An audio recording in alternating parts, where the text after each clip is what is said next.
Now today I was running in the park and I just had this brilliant idea. And look, I haven't even changed because I'm just dying to show you what it is. Now you see these old boots, they're completely knackered. And what I thought I could do is, I thought I could get some of this amazing silver leaf, or maybe gold leaf, and gold or silver leaf my shoes. Now, before we apply the leaf to the shoes, we have to apply this stuff called size. Now, in the olden days, we used to apply something called gesso, which is actually made from rabbit skin. Ugh, how disgusting. But today we use something called acrylic gold size, which I do wonder if you water down PVA, if it would be the same. So the first thing that we need to do is I imagine we've got to shake up this acrylic size and pour some of it into a jar. We're going to put the lid back on the original size. Then when you've completely masked off all the areas where you don't want the gold or silver size to go, you're ready to start dabbing on all of that acrylic size. And for me, I've got suede shoes. These are old suede shoes, and I'm putting loads and loads of size on, and I'm kind of pushing it into the suede. Now when you've completely covered the shoes, it says you're supposed to leave it to go off for 15 minutes. I guess that's so it becomes tacky. But keep checking it, because as soon as it's gone tacky, then you can start applying your gold or silver leaf. I found it was much easier to work on one boot at a time. It takes quite a while to apply the gold or the silver leaf. So by the time you've applied it to one boot, the gold size has gone off on the other boot. Now I've already started experimenting with putting some of the silver leaf on the shoe, just so I could sort of get a feel for it, and it is pretty tricky. Now I found that cutting the leaf up into squares or rectangles made it easier to apply.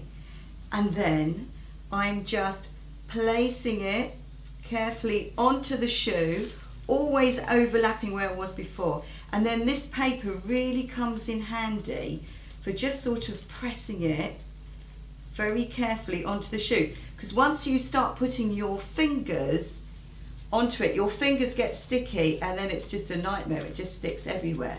So I just sort of press that down and get it in place.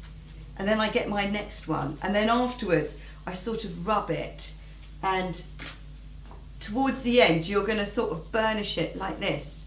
You're going to go like that with a kind of makeup brush, or a very soft, in the olden days they used to use a badger hair brush. Okay, now it's not easy, but what I would say is when you get some patches like we have here, it's very easy to cut up some smaller pieces. You cut up some smaller pieces of your leaf, and then you can just sort of patch over them. Now I've been finding I have to go around afterwards and take off all the kind of fluffy bits, which you can either use with a brush, or I've been finding it quite effective because now it's dry. I'm just going around and I'm just sort of pushing it and rubbing it. It basically depends upon the sort of look that you want. Now when you've finished applying all of your gold or silver leaf, it should look something like this. Now I decided I wanted mine to look a little bit distressed. Also, I was running out of my silver leaf, and I wanted enough for the other shoe. I got some black shoe polish, just regular shoe polish, and I just kind of went over it and buffed it up and knocked it back a little bit because I wanted more of a distressed look.